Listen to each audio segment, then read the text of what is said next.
Hello, ladies and gentlemen, this is Blue Maxima, and I'm here checking out Breach and Clear. I'm actually a little bit surprised. I knew this was coming, I just didn't know it was coming so soon. If you don't know the date I'm recording this on, this is the day Cosmophony came out. So, Breach and Clear is a tactics game, which is quite strange, but we'll go have a quick look around first. So first you got the Memorial, which is something I don't actually have unlocked yet because I'm not willing to put on the permadeath mode and let my guys die. So let's have a look at the settings. So you got your music and your sound effects, floating soldier names and damage tickers. You should keep those on at all times, by the way, and in-game tooltips, those are always useful. But you can turn on permanent death to increase your XP gain. I haven't done this because I have a feeling I would just lose all my soldiers immediately due to one silly mistake, but it's a good little option to have because, well, the rest of the game is actually kind of easy. But we'll get on to that. So, you got your game controls here. You can use either touchscreen controls or button controls. They both work mostly fine, although I found that the touch UI tends to be a little bit problematic sometimes. Sometimes it just won't let you tap something, and I haven't been able to figure out what the point is. But yeah, as you can see here, you've just got your basic control scheme. It works pretty well. So if we go into the marketplace, we can buy stuff and sell stuff for our guys, I should say. We have a squad of 4. So you can buy different guns, and a bunch of them are locked to when you have a specific amount of stars, which is a bit of a bitch because it takes a really long time to unlock some of these, and even then they don't seem to have that many advantages over your base gun, which is a little bit strange. Like, if I can increase my general accuracy with a M4A1 SOP mod and just use that throughout the game, then I don't really give a toss because it does enough damage by itself. And you've got all these other guns here, like shotguns and light machine guns and just sniper rifles. And there's a P90 there, which I wouldn't mind owning, mainly because I'm a fan of the P90 because of Stargate. But you get the idea. You can also buy accessories for pretty much every gun. And, well, I haven't checked if these get replaced whenever you buy a new gun, but I've just bought all the base level stuff because, like, look at the little increases you get, like, on this grip here, just for 170 bucks more. Or you come up to this laser sight here, which is over double the cost, but has double the accuracy benefit, and just, yeah, it's a little bit of a ridiculous amount of money to do an upgrade for this stuff. You can sell stuff, as I said before, but, I mean, I haven't really had to come across that yet. I've been playing for like 4 hours at this point. Well, it's something a little more than that. I mean, it's been a fair amount of time. You can also buy gear, and gear also has stat increases, so depending on the gear you're wearing, you'll speed up and you'll get more health. I just gave all my guys this vest here, and I basically just say, tank it! Tank those bullets! Which is actually kind of strange, because this is a strategy game, and they have this intro video at the very beginning, which basically implies that it's meant to be a real-life strategy simulator, and the guns have infinite magazines, and you can tank bullets. I don't think it's that realistic, guys. Also, I don't think they'd send 4 people in against 20. I imagine they'd send in half a bloody battalion to take care of that, but not 4 people. You can also buy consumables. I wish there were more of these. These make things more interesting. So, you got your lockpick, which lets you enter silently. You got your breach charge, which will hurt people. And you got your UAV, which will show you where everybody is before the level starts. I bought one of those earlier. So, I've outfitted all my guys with some basic accessories. So, their M4A1s are just armed to the teeth. This guy's is red. I don't know why. I just managed to do that. And you've got some Stealth Thing 2 helmets on those guys on the right there. So yeah, my clones grew up. So you can come have a look at the stats here, and you've got skill points that you earn every time you level up. And whenever you create a squad, you have a choice of 6 classes, and those 6 classes have different perks and different tactics, which is an interesting way of handling things. But yeah, once you get them beyond a specific level, they get a specific set of perks and some specific tactics. I wish these unlocked earlier, or at least came like in more use, because I've found myself barely having to use these. So I got a weapons sergeant who can use suppressing fire. I got a medic who can stabilize someone if they're holding a med kit. Throw and go, this guy just throws grenades out. And draw fire, which means he can draw fire, obviously, from all the other team members. And of course, skill points. So we can just assign some skill points right here. So I'll give him a little bit more accuracy. Actually kind of hard to tap this. There we go, I'll just use the button controls and apply those stats. Yeah, accuracy, why not?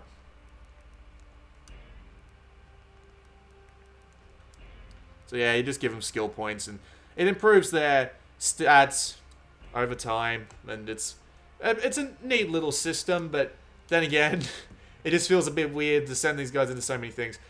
Also, you can create new squads, so, you know, you can always have a bunch of backups ready if you're using the permadeath mode, but again, I'm not using the permadeath. You've got the tutorial mission, which actually bugged out halfway through and wouldn't let me do anything. It's a bit weird. This game isn't... I'm not going to say it's unpolished, but at the same time, I've run into a fair few bugs. My PS4 is beeping in the background. I'm going to have to deal with that. I don't know why it's doing that. Anyway, so here's the idea. You have 3 different types of missions. You have Terrorist Hunt. You know what? I'm going to go and unplug my PS4. I'll be right back. Missions. You have Terrorist Hunt, which is a weird thing. It's not really weird. What the hell am I saying? It's your basic mission, which is... I swear I keep hearing it. I guess I'm going nuts. So, your Terrorist Hunt. Kill everybody. Didn't want to go to that. This touch menu is actually really small, so it's kind of hard to navigate with just your thumbs. Thank God the button controls work okay. So, you have your Terrorist Hunt. Escape plan. Didn't mean to go to that, but whatever. Escape plan. Basically, everybody's spread out, and you have to get everybody to the exit. Simple enough. And bomb defusal. Which, come on. Work with me here. Thank you. So, bomb defusal, which is basically... You have a big box lying on a level somewhere, and you have to get to it and have enough guys near it for long enough to disarm it. That's basically the deal. I'll run through one of every type of mission here. So we'll start with Terrorist Hunt in Mexico.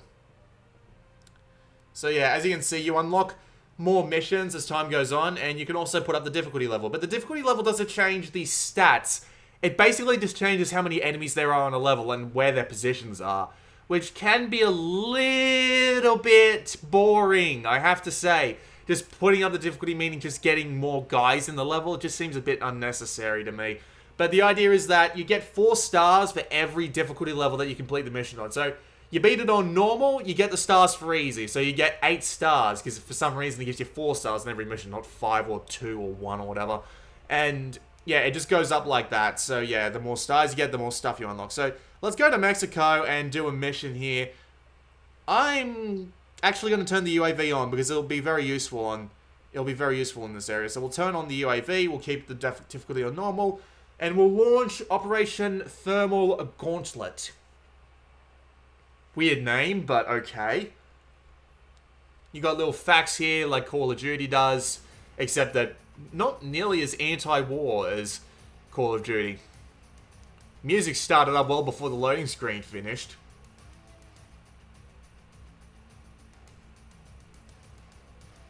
There we go. Apparently this level has a cutscene before it. I haven't seen this before. Oh, this is the UAV. Okay, this makes sense to me.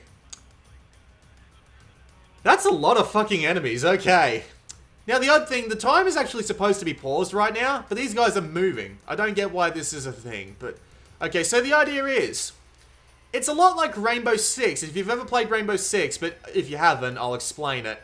So the idea is that you have 3 doors to choose from that you can enter. I'm going to turn this music down just a little bit, because I can't hear myself talk. I mean, I love hearing myself talk, because I'm a bastard like that, but at the same time, I like to hear myself talk just so I can catch myself on my own errors. So the idea is you've got 3 doors to choose from, and you can put people in on any door. So you can put 2 people in at C, 2 people in at B. Or you can put all 4 of them in on B. Or you can send 1 in at A, 1 into B, 1 into C, and just have the other guy just snooze around for a bit at one of the others. You can choose whatever the bloody hell you please, but I think for the purpose of this level, C would give me the most cover. I can't see that very well, like even on maximum brightness. I think that's a path to come through there, so yeah, I think B is our best shot to start with, so I'll put everybody out on B.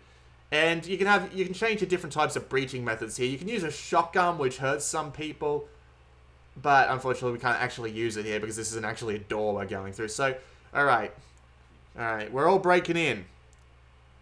So, there are 4 things you can do in any particular level. You can see what class and how aware people are here, so you can just see like what everyone is doing, what all your enemies are doing, just in case you're a little bit confused. Now here comes the 3 different types of actions you can take during a turn. You have your movement speed. normal speed and you'll have the least accuracy, but you'll be able to go the furthest distance. If you go at half speed, you'll get more accuracy, but you won't be able to move as far. Hold gets you the most accuracy, but you can't move. Also, the UI has gone and buggered up here. Fantastic. Hold on, I'll swap to another character. That should fix it, yeah.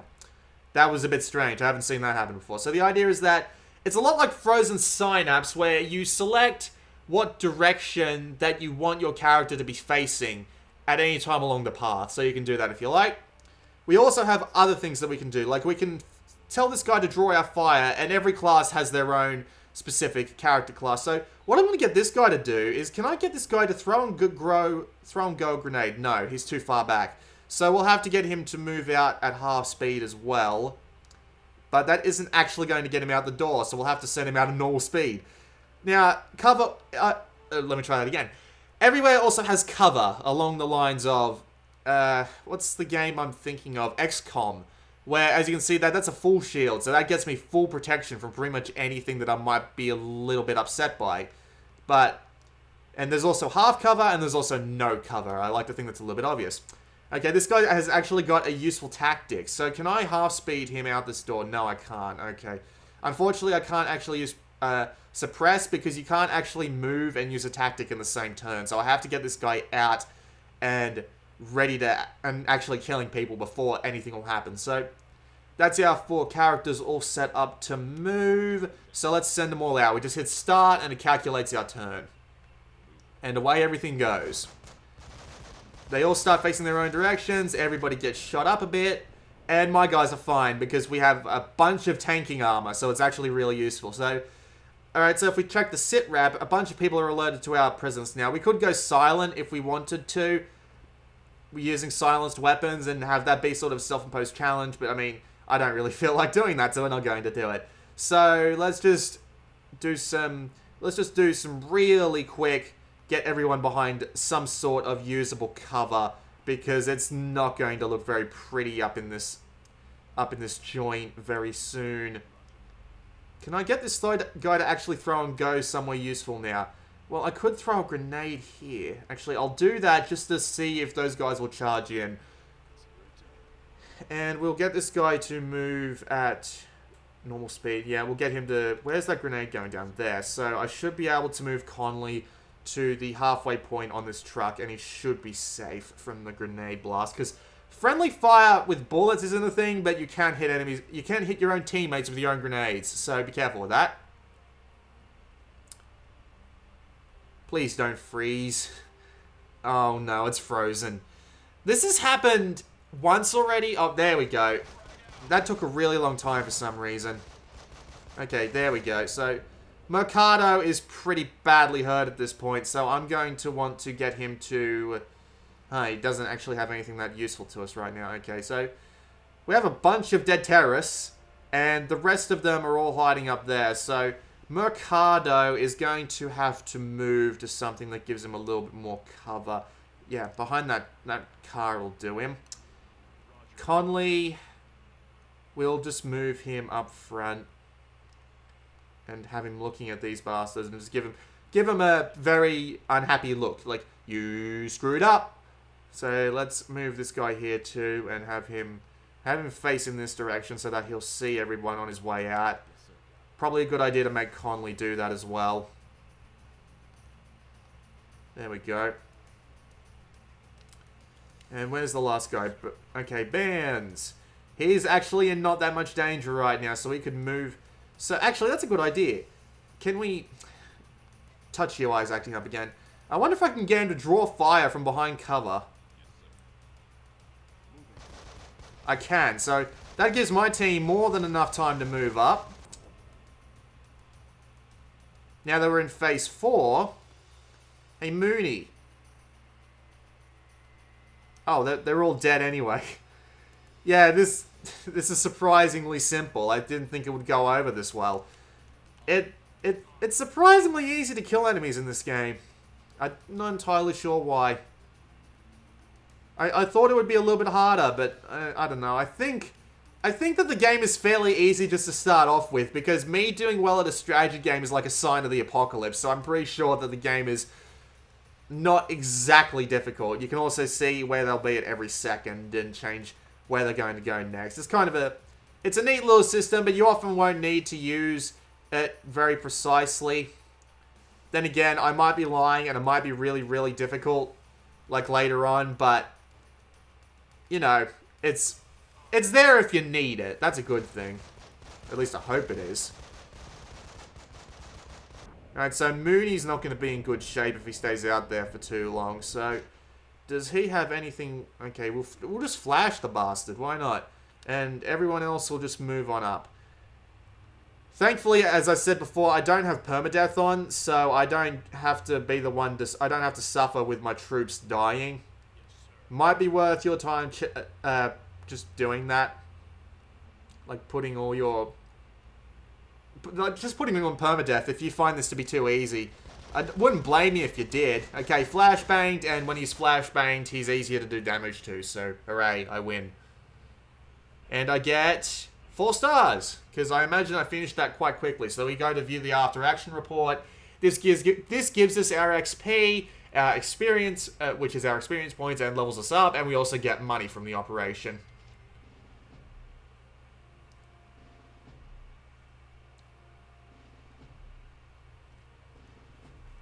So if I just hit save and exit, or save and quit, you can also see I've unlocked new guns down there, but I'm not going to bother going and looking at them. And I'll just save and quit, and then I'll go and do another mission, because it just takes us back to the main menu. If a soldier dies, it's no real penalty if you don't have that box on. It's basically just, they don't get XP for that mission. So, I do keep around a medic to try and revive people if I can, but I mean, if someone goes down and the mission's almost done, well, I just get the mission done. It's going to affect my star rating, and I'll have to come back to it, but I mean, that's pretty much how these games work, isn't it? So, let's go to China for bomb defusal. I'll play on a level I haven't actually played before, if I can. Engine rooms. Alright, we'll play on that. The UAV, unfortunately, will have to remain off, because I'll go buy another one, just for the purpose of keeping these videos relatively short. So, let's go to bomb defusal on China. So, and back to Sunstorm. The escape plan missions are the... I didn't turn the UAV on. I'm an idiot. Oh well. The escape missions are actually the shortest missions of the lot. And the bomb defusal missions are about in between. The terrorist hunt ones usually take the longest amount of time. The bomb missions only take the minimum, like a middle amount of time. Because you only have like 5 or 6 turns to complete them. So you have to find the bomb and you have to disarm it very quickly. Otherwise, yeah, you're kind of screwed. Alright, so, do we actually get to see where the bomb is right off the bat? I'm not entirely sure. Frame rate's going down a bit. Game actually does look quite nice. It's built on the Unity engine, so who knows. But it's still a fairly nice looking game. The one thing I don't like is the voice acting, because it's quite... It is quite... Yeah, just pay close attention when it actually gets started, and yeah, you'll see. So we'll just have the shotgun be the breach method for both of these doors, and off we go. So we're now planning our advance. So I'm going to make a guess that the bomb is in the middle of the room here, because there's no way they'd put it out, like, in the middle of a bloody area. So, alright, we're going to swap to Mercado first. These are just randomly generated names, by the way. You can actually name them whatever you want, so if you wanted to name it after someone you absolutely hate, like, I don't know, Justin Bieber, and have him die every mission just because you hate the bastard, well, go right the hell ahead. You can do that. Alright, so I'll just get these guys to move in and just immediately start tanking bullets, because I have the armor to do it. And I'm going to have to send one guy in to check this room, because there might be a bomb in here that I completely miss. And unfortunately, I can't actually get around this, so this will just have to be the way it has to be. And the other two, hello. Hello, Barnes and Mooney. Fucking Mooney is my medic. That's amazing. I love that name, Mooney. Alright, we'll get Mooney to move straight for the door. Because he's not the absolute best in combat, because he's a medic. But then again, the stats don't really seem to make that much of a difference to how good they really are. When you're creating your squad, you get an option of your starting squad, which is, So you get a bunch of different squads from around the world, like realistic real-life squads, and that just affects your starting stats. So, like, I picked the United States Marine Corps, so I got a health boost to start off with. But you can just increase your stats to however you feel like it at the beginning of your game. Not that big of a deal. How are the other two doing? Well, there's an enemy there and an enemy there, so we're going to have to fight them. I wonder, since this room is exposed, we should be able to see if the bomb's in here. The bomb is indeed in here, so we have a location on the bomb, and we have two guys who are really close to it and need to get up in its ass right now. So, Mooney, let's flashbang this guy so he doesn't hurt our chances too much. Actually, I should throw that a little bit further out. Hopefully he still gets hurt by that, because he can do things like... One of the perks for one of the guys in this game is shooting through walls. But yeah, anyway, as I was saying, so when you make a squad, i.e. I made the United States Marine Corps, I got that boost, and then everybody gets to be a class, and then you just level up your stats like normal. So there's nothing, like, everybody can still fill a general role. It's not so difficult as to disencourage that sort of behavior. I do not like the look of that flashbang. I'm going to put that down somewhere else. I'm going to put it down there. Hopefully Mooney doesn't get hurt too badly, but...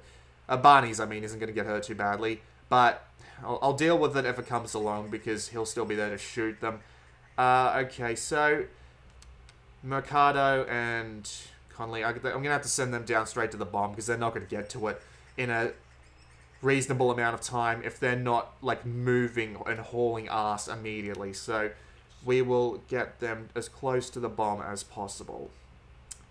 And we will tell them to look backwards so that they can fire at the people they're running from. So let's just zoom out and let the turn carry out.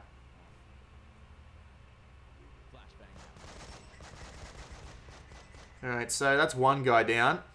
Right, so we have 3 guys relatively close to the bomb at this point. I'm going to send Conley in to start disarming the bomb. Because you have to sit them on this specific viewpoint. On this specific grid point, I should say. Mercado. Actually, that's a good idea. We'll get him to throw a flashbang there. And then we'll get him to move. Nope. Nope. We will get him to throw the flashbang out there. And we will get him to... Nope. Mercado, throw your flashbang there. Good. Throw your flashbang there. Now, move there. Aim that way. And hopefully that will distract anyone who decides to come from that way. Now, Barnes. We'll move you straight towards the bomb as well. And you can just face backwards. And Mooney is still in there, so we'll get him to move towards the bomb as well. But we'll have him guard this area, because there's nobody up here, because we can't see them. So, well, wherever the enemy is going to be coming from, they're going to be screwed no matter what way they handle this. So we'll move along like this. Okay, so the flashbang went off. Yep, here they come. Okay, so Mooney, I'm going to have you move straight up here. And you are just going to look straight that way, because those enemies coming down there are going to start shooting at my guys before the bomb's disarmed. Everyone else, work on disarming the bomb.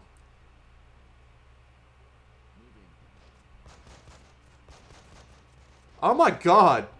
Oh, dearie me. They came from behind. I didn't see them. God, that's what I looked around for, damn it. Alright. That's what usually happens, though, in a bomb mission, so I really can't punish anyone but myself for that. So that's what happens when you fail a mission and it's not permadeath. You just get charged for your consumables and you get barely any XP. Let's go and do an escape mission, and I'll put the difficulty as high as I can put it, just to demonstrate how there's, like, more enemies on a map. And I will remember to use my UAV this time, because it's going to be bloody necessary, more than likely. It's got a nice set of varied locations, though. All the maps look different, and you do have to do everything 3 times over, at the very least. But at least it all looks nice. Alright, escape plan. Where are we going to do this? I guess we're going to go do it in Turkey. So, what map should we do this on?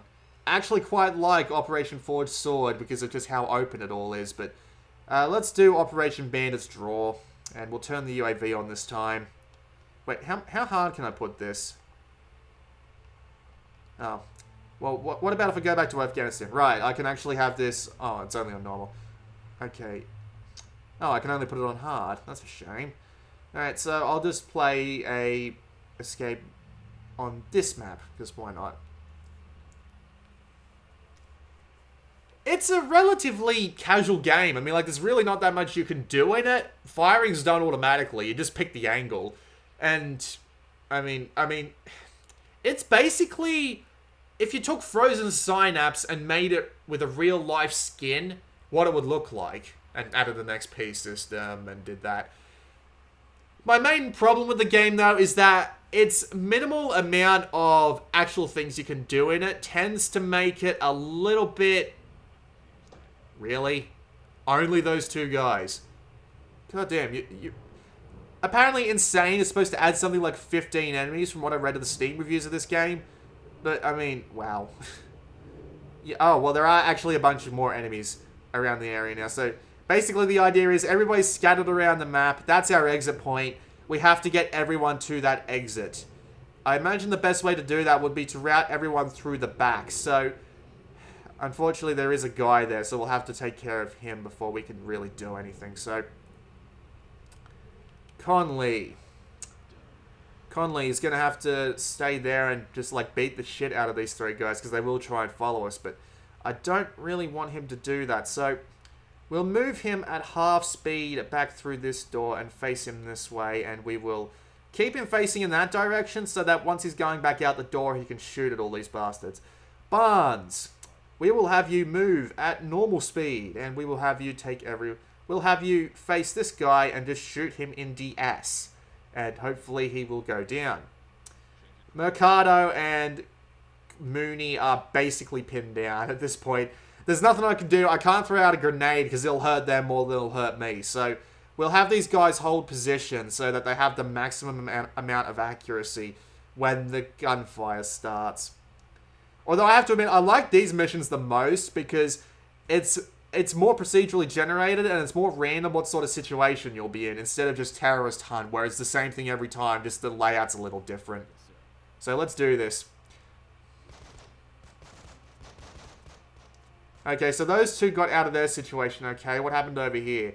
Okay, Conley and Barnes took a bit of damage, but it appears that they've at least scared these guys off for the time being, which means we can get them to haul ass towards Mercado and Mooney while facing in the other direction. So, no, wrong person. Okay, we'll get these guys to move just in this general direction at full speed so that we can just haul ass out of here before the three enemies catch up with us. Because in this mission, getting out as fast as possible is what gets you to the 4-star. So, Mercado and Mooney, we're going to have to pass through this area if we want to get out, and there's at least one guy in there, so we'll have to move these guys in.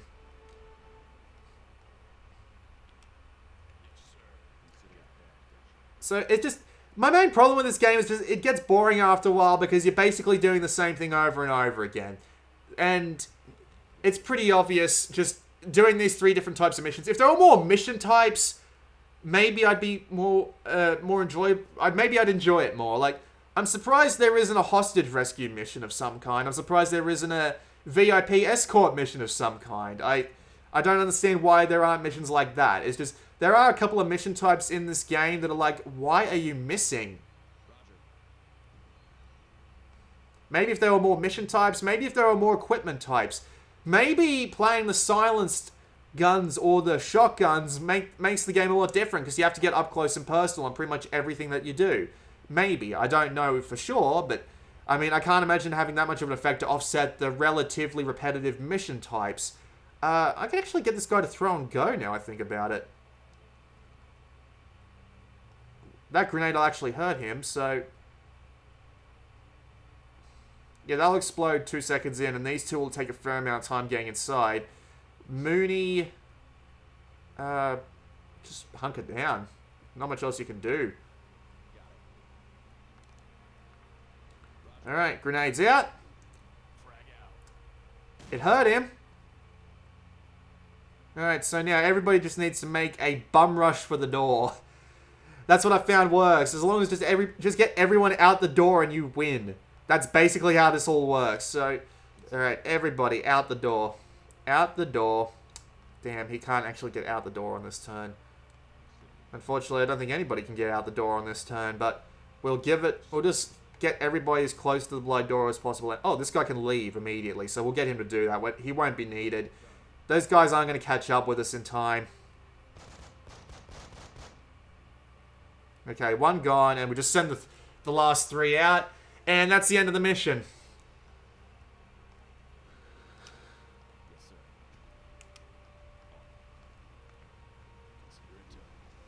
And that's it, everybody's out. And we got the full 4 stars for that. Great. So, it's entertaining and it's nice and casual. It's not something that the difficulty freaks are going to cream their pants over, that's for sure. But at the same time, I find myself enjoying it. You get more money and XP, obviously, if you go on and do the hard missions. But, yeah. More guns, more glory. And that's pretty much it. That's a look at Breach and Clear. It's repetitive, and it's fairly simple, and it's relatively easy, despite the fact that they try to claim in the intro video that it's one of the most realistic simulators out there, when it's really not. But at the same time, it's not that terrible. It's enjoyable. You'll have a fair amount of fun with it if you like strategy games, but you're not particularly skilled at them. So, I don't know what the price is off the top of my head because they didn't give it to me in the emails they sent me the code this for. But the Steam version is $15. $15 feels like a little too much for me personally. Maybe when it goes down to $10, I'd be more happy to say it's worth a look. Because it doesn't do anything really, really well. It's just a fairly competent strategy game that might be a little bit too easy and a little bit too repetitive. It doesn't do anything really amazing like Frozen Synapse look and feel and soundtrack and different classes and all that. That game was a bit simple too, but its presentation shot it over the moon. This is just a fairly generic, realistic, real-world setting. So, it's not fantastic, but it's alright. Worth a look if you like strategy games. Definitely worth a look if you like strategy games, but you're not very good at strategy games, because it's even got an easy mode, so yeah. And I mean, you can always turn on the permanent death, which, as you could tell by that bomb mission I just did, I would have failed miserably and lost my entire squad by, so it might be worth your time playing through with the permadeath on just for the hell of it, right? So, this has been Blue Maxima. I hope to God that little rant at the end there told you what you needed to know about Breach and Clear. I'll see you all next time.